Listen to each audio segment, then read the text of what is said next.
Hey, welcome to the show. I'm sitting here today with Craig Handley, the CEO of Listen Trust and best-selling author of Hired to Quit, Inspired to Stay. How you doing, Craig? I'm good. I know I'm you are good. a, I was a curious traveling how you're man. going to. I know you're a traveling I am man a and hard to traveler. get a hold of, so it's great to have you on today. Very excited. We got to meet last summer at a nice little event down south.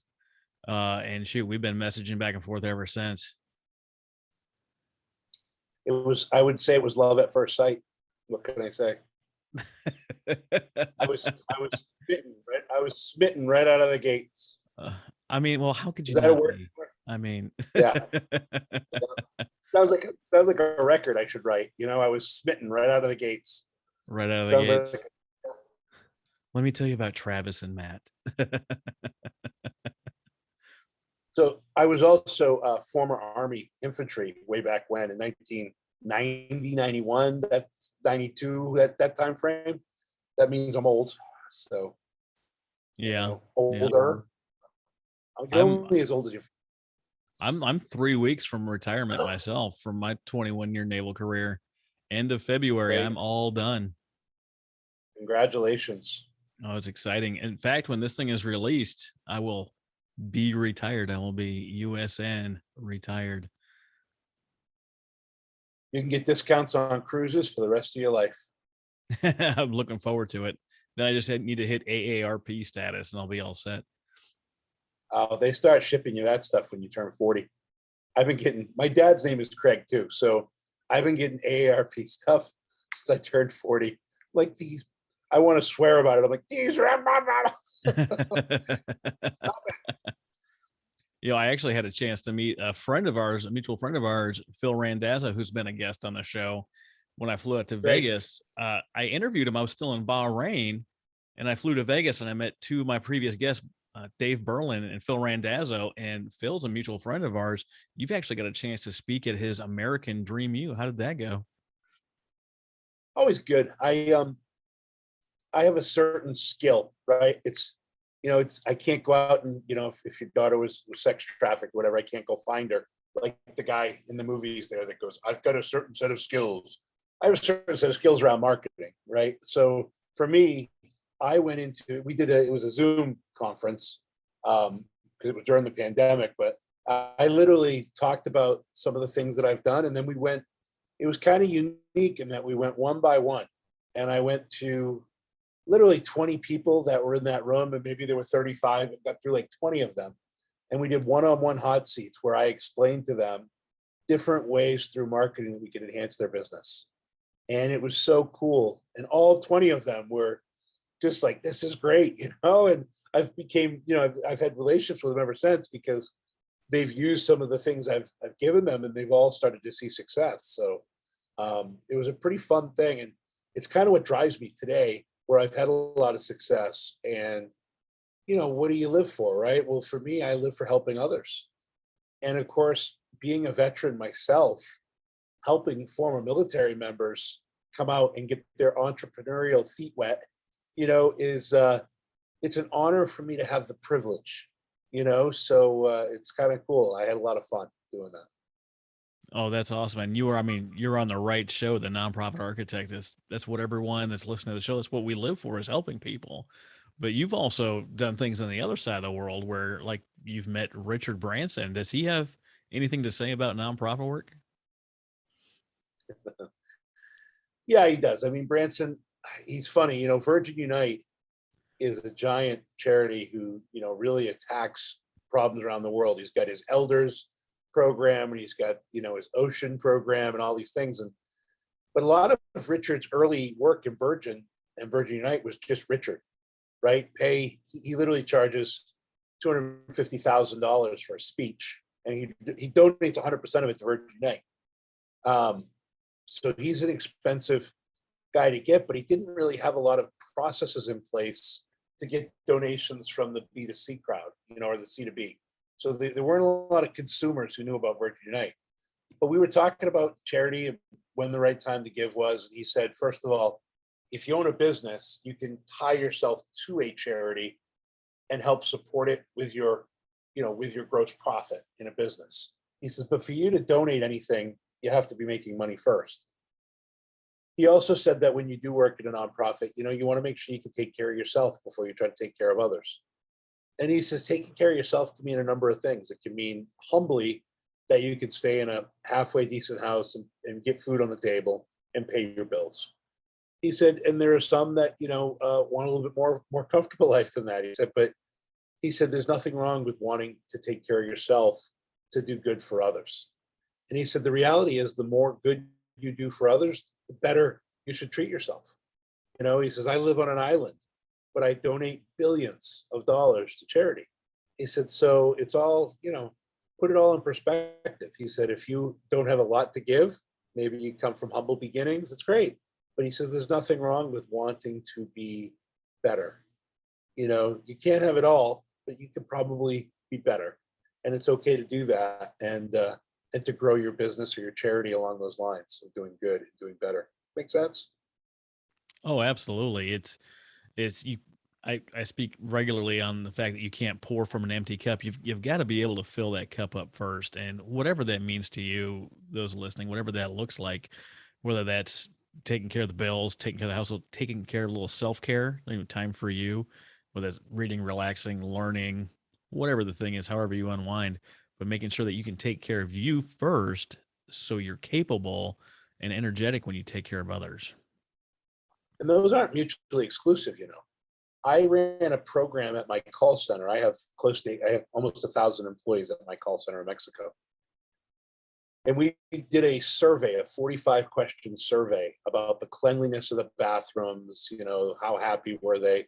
It was basically to rate our happiness scores. And we gave 50-cent pay raise for an upsell position to track what happens. And the close rate for the upsell went up by 17 points. So paying 50 cents definitely creates a positive result around an upsell position, in a phone script. But the survey we pushed out again, maybe 45 days later, and the questions were all answered the same way. No one was any happier. Well, then we tried to give $1 away to charity for every upsell. And the conversion rate went to 15%.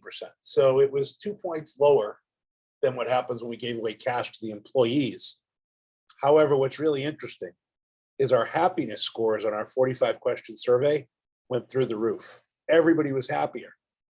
As a result, our original close rate, which was at 27%, was actually at 33%. So 15% in the upsell position was actually a greater increase than the 17%, because happiness actually created a lift in conversion on my floor.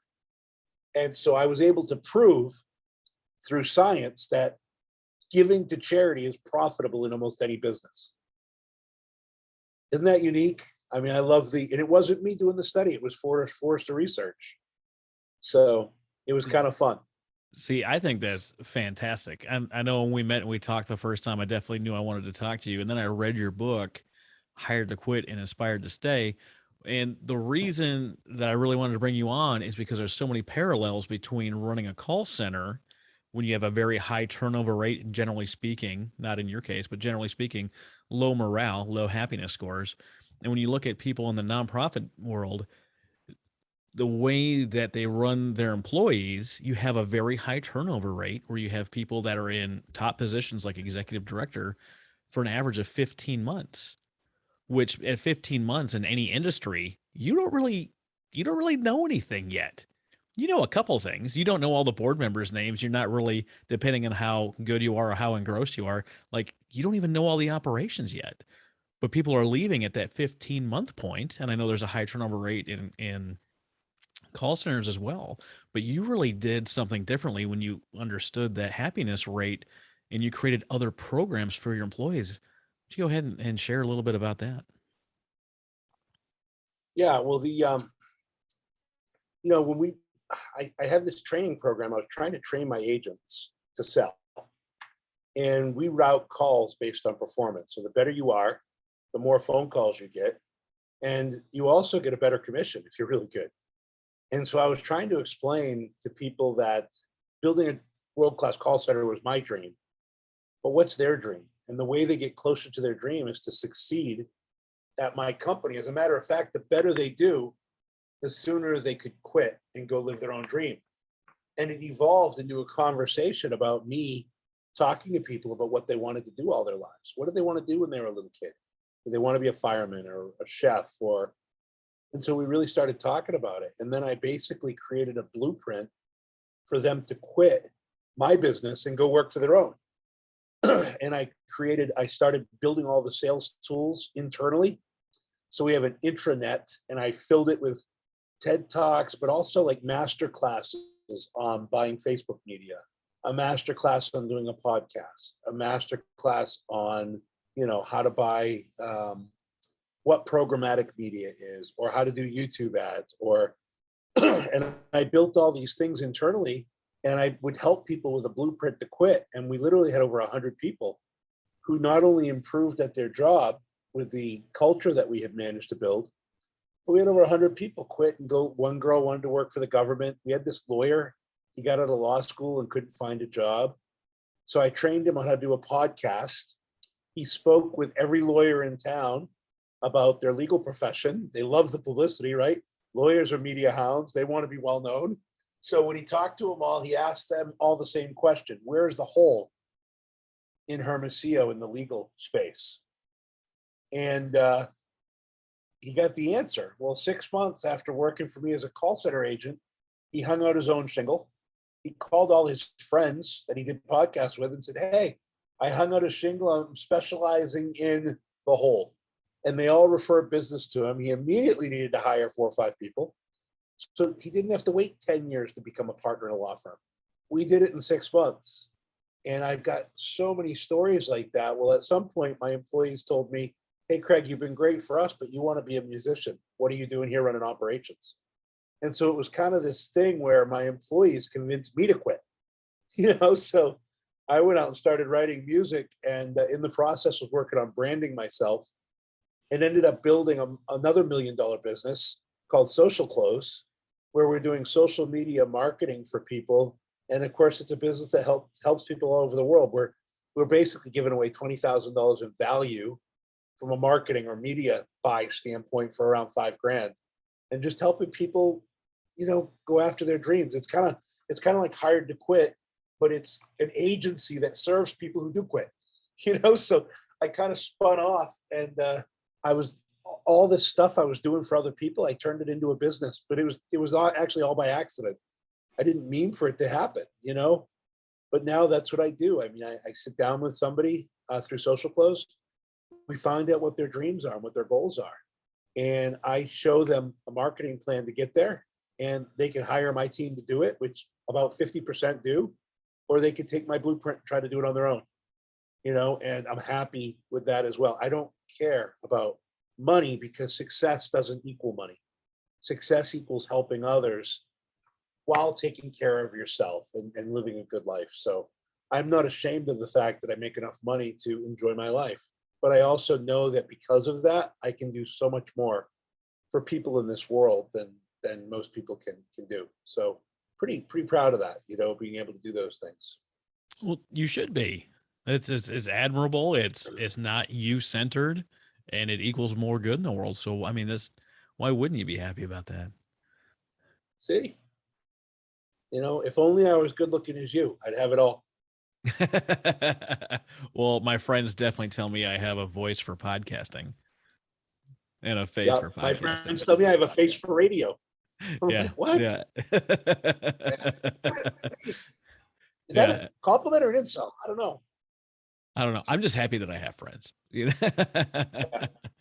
I'm pleased I got a couple.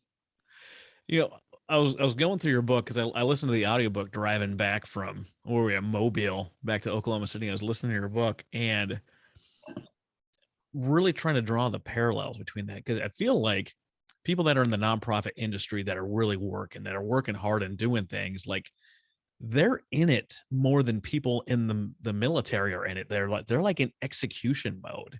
And what happens in that space is they often forget about training. They often forget about, relaxing and, rebuilding themselves up. And they forget about having they're in the business of doing good, yet so many of them feel miserable.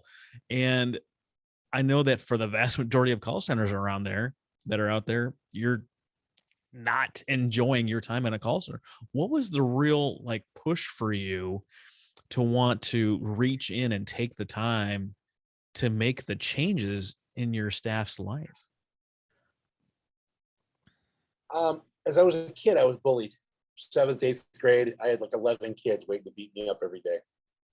And I moved schools, and it kind of puts a chip on your shoulder. You want to prove to people you're worthy of being loved, right?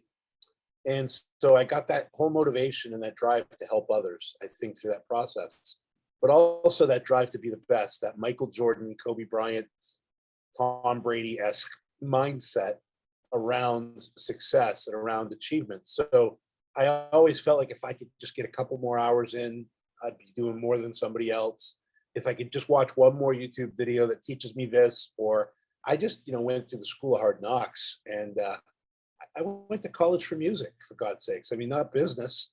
So, and I just happen to be good at marketing, but I've learned a lot of life lessons along the way. I've been humbled, right? And you've got to learn these things. You've got to learn that you need to play on your strengths. If your strengths aren't marketing, but it's execution, well, get out of marketing. Get somebody who's going to help you with marketing. If you're great with marketing, but you suck at execution, get out of execution. Don't do it. I know you might have to do it in the beginning, but you really don't. Find somebody else who can do it so you can live a better quality of life. Meditate. I recently had some saddlebag blood clots, maybe from the pandemic or the virus or the vaccine or whatever, but I tested every organ in my body and, behind that, and found some other issues. But I have this little belief in everything that little hinges swing big doors. And a lot of people, I don't think, take the time to see how a little hinge, picture a door, there's 3 hinges, sometimes only 2, but that big door swings. And I've done that when I built my call center. I started with building a center in Mexico because we were targeting US Hispanics, where 70% of the audience speaks a Mexican Spanish. Well, I know that mirroring a customer, having the same accent as them, increases close rate by 3 to 5%. Okay? When you personalize a disarm and a greeting and you can build rapport. I had a buddy of mine who was in the Navy, and he used to be on the phones, and every time he answered the phone, he'd go, "Hey, where are you calling us from?" They'd say Okefenokee, Florida. He didn't care. No kidding. I used to live there when I was in the military. I lived on Main Street near the McDonald's.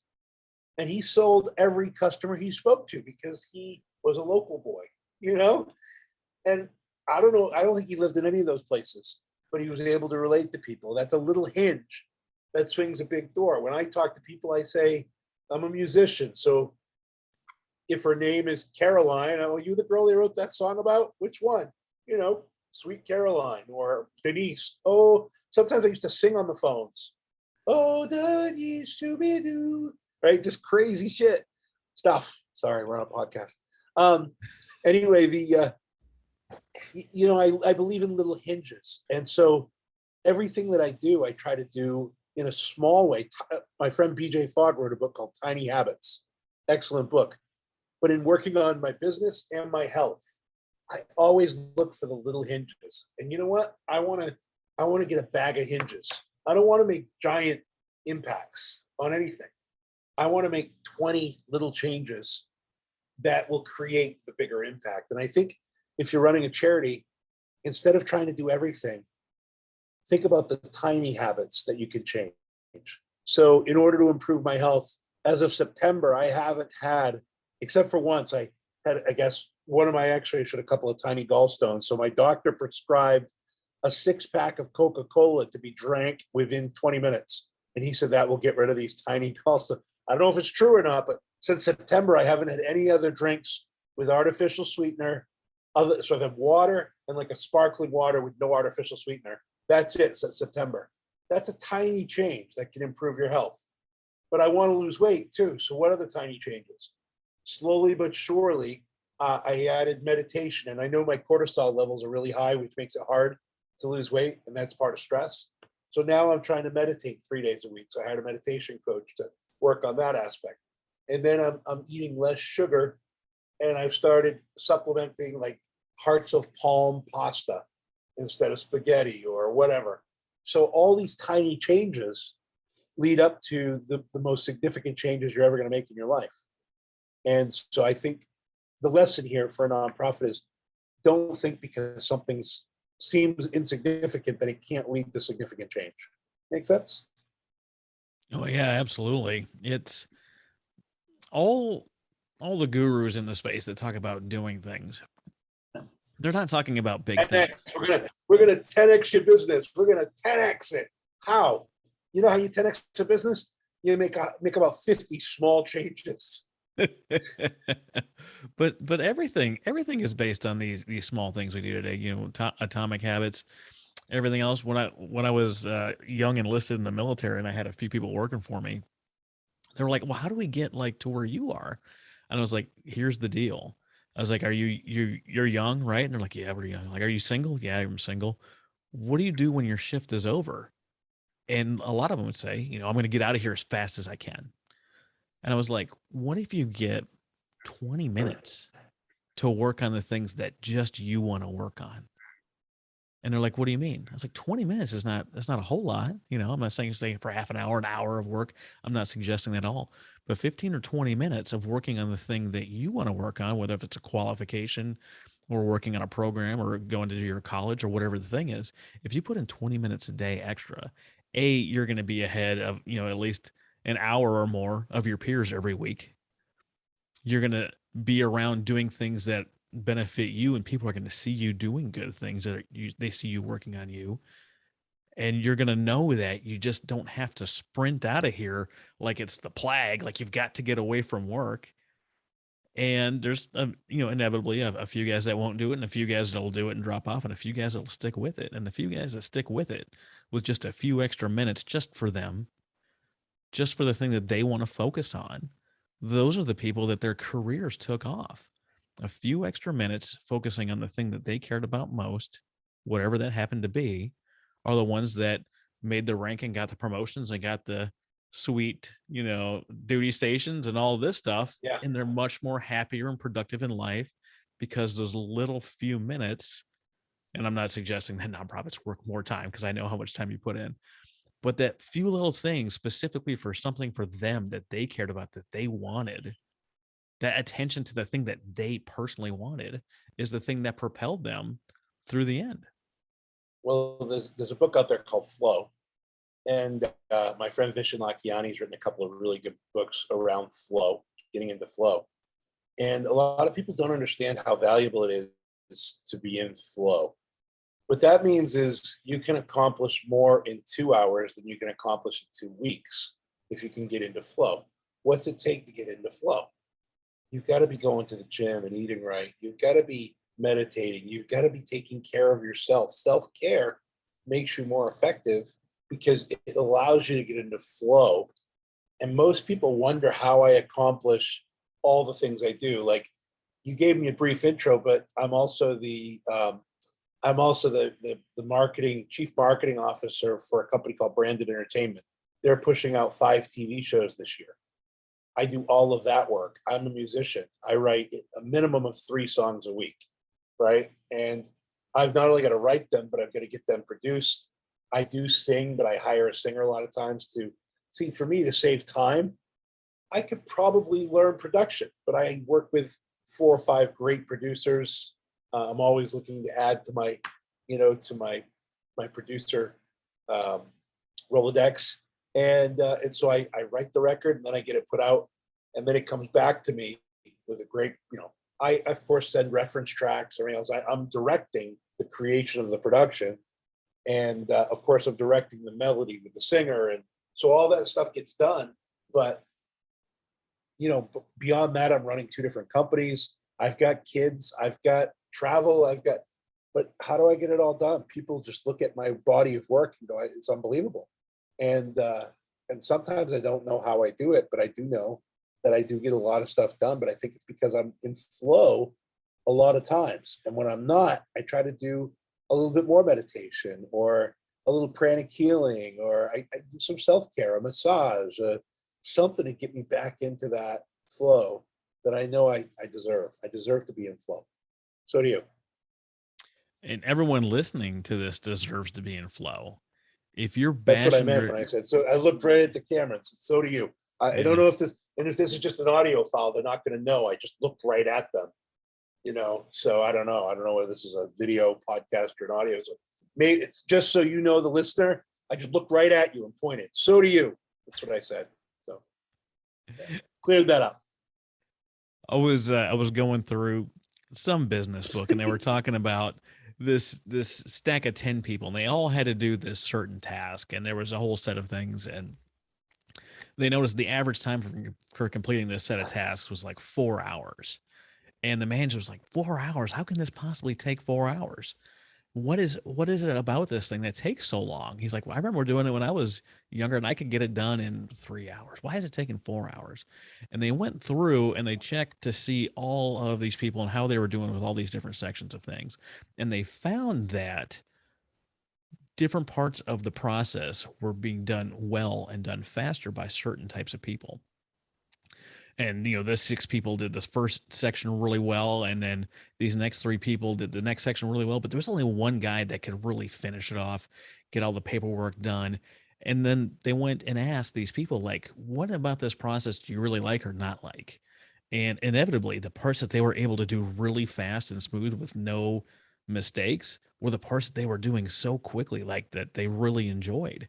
And they changed the way they were doing the process, and they gave the first section, instead of dividing it by 10, they gave it to these 6 people that did that first section really well, and they crushed it in just 20 to 30 minutes. And all of those got moved down to the next 3 people for the next section that they really enjoyed, that they did really well, and they crushed it in another 30 minutes. So we're already 3 hours ahead of schedule. But there was only one guy that did that last part and really did the fine work and fine details that was really needed. And it took him longer than 4 hours to do the 10 things. It took him 5 hours, but overall time saved was enormous. Some people listening to this that have people doing processes that have their world class fundraiser out there raising money, you have that same person for whatever reason coming back and doing 6 hours of paperwork that he hates, that he's no good at, that takes his time and drains his energy. Sometimes we got to change our processes to fit the person and not the position. Because if he was out there doing all that legwork that he loved doing, that he was making great money and bringing in those donations, and someone else that enjoys paperwork was doing that, and that was a poor producer out in the field, now you've doubled or tripled or quadrupled your production because the right person's doing the right part of the job. Yep. I don't th- I don't think a lot of people in business, when they get to a certain level, business or nonprofit work, take a look at the person, the actual person in the position, and is that position fully encompassed in something that they do that's in their flow, their zone of genius, or not? Have you seen this? Yeah. And a lot of things, look, people get caught up in ego. Like, I know my strength is marketing and being out there, but I happen to be probably better than 90% of the people at operations, right? I mean, but I don't love it. And there are people out there that love operations. So I've made decisions to not do operations, even though I understand it and I'm actually very good at it. I don't love it. So I know it's not where I live in my best world. So I try to stay in my best world, which is marketing, creativity, music. I mean, I try to live there, although it's not that I don't get dragged into operations every now and then. I mean, last week I was doing comp plans and bonus plans and looking at finances, and that's all operational stuff. And it doesn't mean that I'm dumb to those things, but those things take more time for me to do. So it takes me out of flow. It's not that you don't have to do that sometimes, but the more I can avoid those things, the better. So I've got a finance team that prepares everything for me. I am really intuitive in my numbers. I can tell when a number's wrong. I don't know why or where, but I have a who. I don't need to know the how, right? So I think there's a book by Benjamin Hardy called Who, Not How. And it's so relevant. It's not how you do something, it's who's going to help you do it, right? And that's so important in business. So I've got a finance guy. Hey, Gary, that number's wrong. Why do you think it's wrong? Well, just intuitively, when I look at everything that I see in our other reports, like an example of this is he had our payroll percentage at 59% for a client. and I had just made changes to it that I knew brought it under 50%. In my business, if my payroll is over 50%, I typically lose money, right? Because I need the margin to cover marketing and other expenses. Mm-hmm. And so I looked at a number at 59% and I said, it's wrong. I just did work. So I went and got another spreadsheet and I pulled it out and it showed 42%. And he had inverted the numbers. So he thought he was putting 58, but it was supposed to be 42. So our margin, he had our cost as 58, but really our cost was 42. Yeah. And so I intuitively knew that number was wrong, but I didn't know why or where. I just had to take the time to do it. So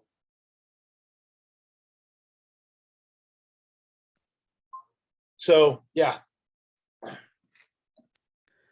No, that's interesting. My girlfriend called and I muted it to say, I'm on a podcast. I'll call you back. So, I didn't think your audience needed to hear all that, but it adds to the realism, the authenticity. That's right. Yeah, it does. A lot of people ask me about podcasting. They're like, how do you do all the back end stuff, the audio production? I was like, well, I don't do it. And they're like, you started you didn't do it right away. I was like, no, I wanted it to sound professional from the start. I knew I didn't have the time, and I knew that that's not where my personal talent lies. And I'm not trying to say that I'm some, talented, amazing podcaster or whatever, but like, I know what I'm good at and I know what I'm not good at. Like, this guy, Travis, is not going to go play a game of pickup basketball. I'm not. I'm short. I'm wide. I'm a little bit clumsy. I am not going to go play a pickup game of basketball. That's not going to help anybody. It's not going to help my team. It's not going to help me stay in shape or, not get injured. I know where my strengths lie, and I am not going to spend and waste my time in an area that I don't have my strengths. There's so many ways to get other people involved. If you're in the nonprofit world, you've got volunteers.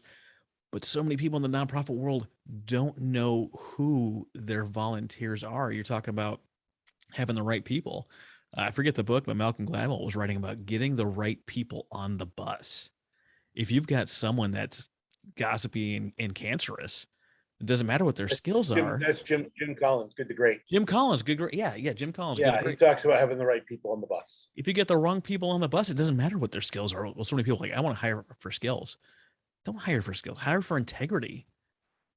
Hire for trust. You can teach anybody the skills. You can find a job for them that have full of the right skills. But don't just hire because they have a piece of paper or they say they're good at Excel. Are they good at Excel? Is that their zone of genius? Is that in their flow? How do you know? Actually figure out and know who these people are. I've had a few people I know that are wealthy and they go volunteer at nonprofits. And without saying who they are, without getting into the details, because they have heard about the nonprofit, they want to contribute, and they go and volunteer to see how their volunteers are treated before they say yes. And too many nonprofits are stuck in that we've got to get this thing done. So they've got someone that's waiting to write you a $10 million check, moving chairs, and you haven't even asked their name or welcomed them or thanked them for being there or found out if they have any skills that will be more helpful than moving chairs. Tony Hsieh used to pick people up on the Zappos bus, and he used to be the guy picking them up, and he'd wait to see how they treated the bus driver. So I mean, they were always quite shocked when Tony picked them up, but then when the time for the interview came, he was the one that was doing the interview. They were like, "What are you doing in here? You're just a bus driver," and he'd say, "And that's why you're just leaving." It was so cool, I've seen the same thing with whoever's doing the interview will be sitting outside as a bum panhandling to see how the candidates treat him on the way in. Do they treat him as a person? Do they say something foul? Do they just kind of ignore it? Like what is their interaction with person of lower considered lower stature? Yep. How do you treat people? I tell young people all the time when I'm mentoring, I say to young people, in my phone, I've got 10 billionaires and like 350 millionaires. How does my phone have that many successful people? 20 years ago, maybe it's because I was bullied as a kid, and maybe it's because I wanted to go to music school, and my parents were like, that's not going to be a real career. You should do something else in music. It wasn't that they weren't supportive, but they you know, but they weren't really interested in watching me try to pursue music as a career. So I wanted to believe in people. And I started believing in people at a young age. And you never know it, but shockingly, some of these people I believed in were successful 20 years later. Wow, who would have known? That's why I think if you're young, if you're 20, if you want to do something, if you want to be a gamer, just start playing video games now and start building your network of other gamers. 20 years from now, some of those guys who weren't successful, when you were trying to talk to them, they're going to be successful and you're going to be their friend and they're going to lift you up with them. You know, Lil Wayne was the first guy to get signed out of his, I don't know what they were called, like the chicken coop guys or whatever. Lil Wayne was the first guy to get signed, but then they signed 14 other kids that were in his neighborhood, all because of Lil Wayne. He was signed by Universal. He was 14 years old. And when he went out to Universal, he brought a fucking crew with him. Brought a whole bunch of people. And they all eventually, Cash Money and all these other, you know, they all got signed eventually. And that's, I think, what it is in any industry. If you want to be successful, go to nonprofit shows, talk to other nonprofit people, join masterminds that help nonprofits, you know, do all these great things and you'll be successful eventually. You'll have friends that have made it and they'll be lifting you up eventually. I don't think people understand, even though they're in nonprofits and they talk to people every day, this the power of relationships. We met at uh, a networking business event thing, and Yeah, which was by the way, probably my favorite event that I've ever been to. Everyone was really. just so open, so engaging. There was no like standoffish or trying to figure out how you measured up. Everyone was just so welcoming. And when you go to an event like that or you curate an event like that, so many things change with not only within you, but within the organization that you're a part of. Be part of that change, be part of those people you want to be like, that you want to be around. Create that event, that environment where Yeah. everyone's happy to be there, excited to be there. I got to interview Steve Sims, author of The Art of Blue Fishing, which is a fantastic book, and he's such a great guy. Like, people are giving money when they're happy, when they're engaged, when they're seen and heard and felt Yeah. like they Yeah. like they're valued. Steve's a good friend of mine. Oh yeah, he's wonderful. But create that environment that people want to be a part of, that people want to like. I'm a raving fan in the group that we're in. Like I'm in. I love it. From everything I can tell, from all the people I've met, from the way we interact and the way we treat each other, like I'm a raving fan. What do you have Yeah. to do in your organization to create raving fans? I've seen what you've done with your call Well, that's, center. well, even in my marketing business, Social Close, that's what we do. Like our strategy with charities is to go out into the social media world and we literally find raving fans. We build groups on Facebook filled with raving fans. So, and we organize content. So when content is pushed out, it's pushed out not only with you, but with all your raving fans. You want to go viral, you got to have a tribe. You can't do it by yourself. And I think there's a lot of nonprofit people that I don't know whether they think they're better than other people or, you know, they, because they're in a nonprofit, it's maybe a status thing or, but they don't ask for help. And you got to ask for help, man. You got to ask for help. You can't do it on your own. Even Santa Claus delivers all those presents in one night, but it's all done by the elves. You know, the elves are the ones who make all that happen. Yeah, absolutely. I want to, in my business and things that I'm doing, I want to get something done as quickly as possible. Sometimes that's me. That's me. Sometimes it's like, hey, Craig, do you know how to do this thing? How do I get this done? Oh, it's not you. Oh, but you know somebody? Hey, I really appreciate you. Let me know how I can help you in the future. And you call that guy, you get to that person that can get that thing done because I don't know how to do everything. And even if I did, I don't want to do everything. Are you the same way? You have a group of people that you go ask? I don't do a lot of execution at all. People think that I'm an awesome executioner. I have Karen and I have Sinai and I have, you know, I have Abraham and I have a Sally. I have people around me who embarrass me when it comes to execution. I have like I'm playing basketball and I might be a great 3-point shooter, but I've got Michael Jordan, next to me in almost every business I'm in, so I can pass the puck or pass the ball, and so yeah, I agree with you 100%. I don't do the things that I'm not great at. I try to keep amazing people around me so that I don't have to, so I can focus on where my true skills lie. What is something that people in nonprofits need to hear?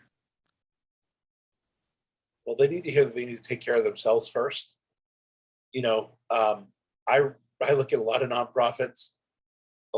Most of them don't have any money. Most of them are expecting a big $100,000 donation, or they're expecting big things. And to get the big things, you have to do the little things. And it's hard when you don't have any budget and you don't want to take any help, and you just want to create your own little pamphlets and your own. I don't know. I see a lot of nonprofits that struggle, and I think it's just ego. They just got to let go and understand that you're not the only person in the world that wants to cure hunger, or the only person in the world that wants to fix smiles or save the animals. There are so many other groups that want to, and sometimes you think they're your competition, but they're not. Your competition is always your best resource for ideas and inspiration. They're doing things that you could maybe learn from and take from, and maybe you have some things you can teach them. And the people that are successful, they don't believe in confidentiality. They believe in giving.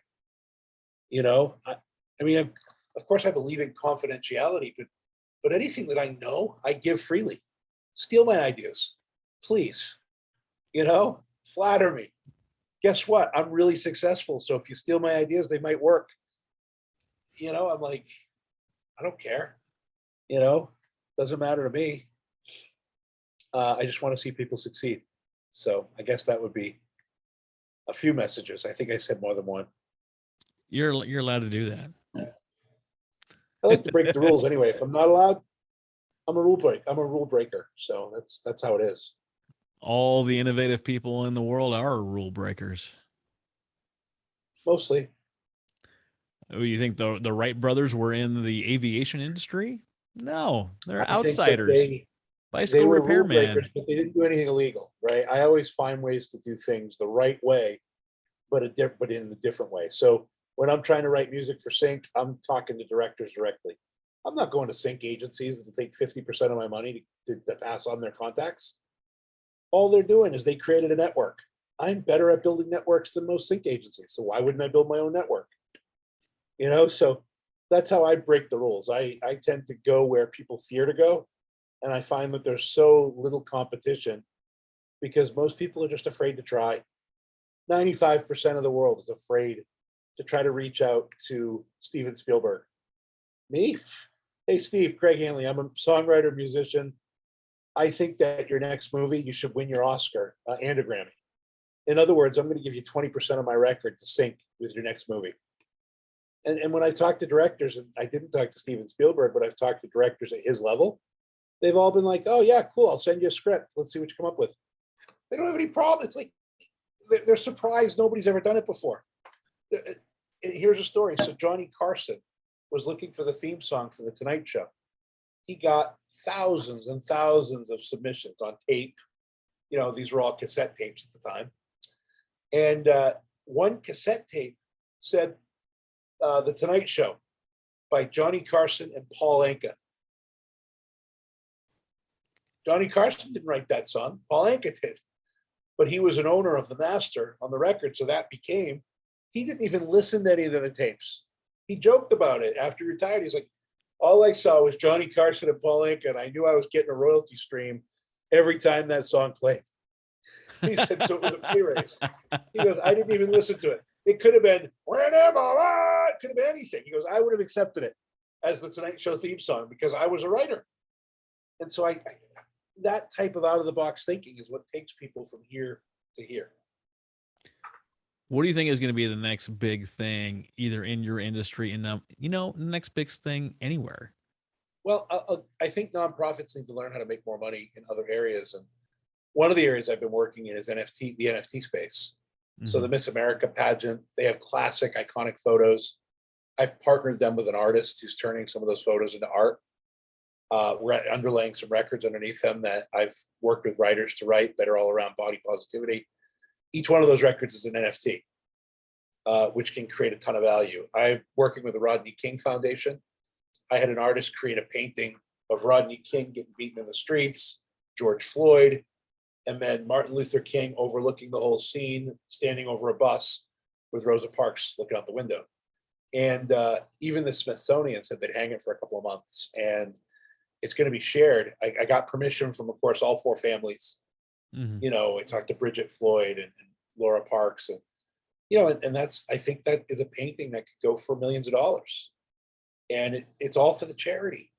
You know, so again, I think the blockchain and NFTs is going to be a big change in charities, because you can find influencers that support your cause and turn it into something that could be sold as a one-off or a unique asset of the charity.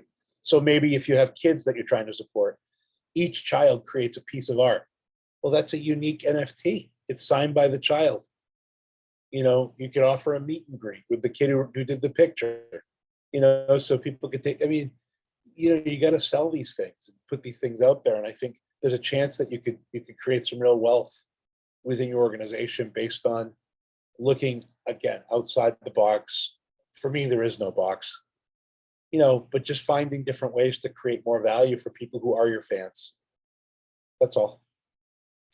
You know, it's funny. I've been having a lot of NFT discussions lately, and people are like, "Oh, I just don't understand them." I was like, "You know what? I don't understand them either." But I Yeah. missed the Bitcoin train. And who knows, maybe Bitcoin is eventually valued at a million a piece. I don't know. Maybe I haven't missed the Bitcoin train. But 10 years ago, I had the opportunity to learn about some of that stuff. And I chose to do some other things. And with the information I had at the time, you know, I wouldn't have chosen anything differently. But looking back, like I never took the time to even partially understand Bitcoin. And now with NFTs coming out, like you know what? I see the writing on the wall. This is something I'm uncomfortable with that I don't know about, but I'm going to spend some time learning about what the heck these are, how to use them, how to get involved, because that can only benefit me later. Craig, I could talk to you all day. I know you're a busy man.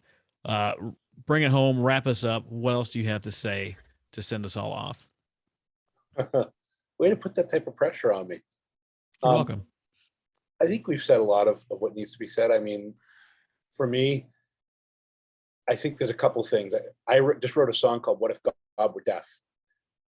I want you to create a 90-day plan, a 3-year plan, a 5-year plan. What does the if there was an article written about your business 3 years from now, what would it say? And let's work backwards to make that dream happen. Um, what does your 100th year birthday speech look like? I want you to write down your goals on a piece of paper and show it to the universe. I don't know whether it's God, aliens, Buddha, but I know whenever I've written things down, they've happened. And when I don't write them down, it doesn't. So what if God were deaf? He's not hearing you. He's got to see you. Either put the effort in to understand what you're trying to do, or you've got to write it on a piece of paper and show him. So if you're really lazy, write it on a piece of paper. But if you're not, go out and do the things that you want God's help with, or whoever you believe in, right? And you'll get that help. If anybody wants to reach out to me, of course, I'm at Craig Handley almost anywhere. YouTube, Instagram, Facebook.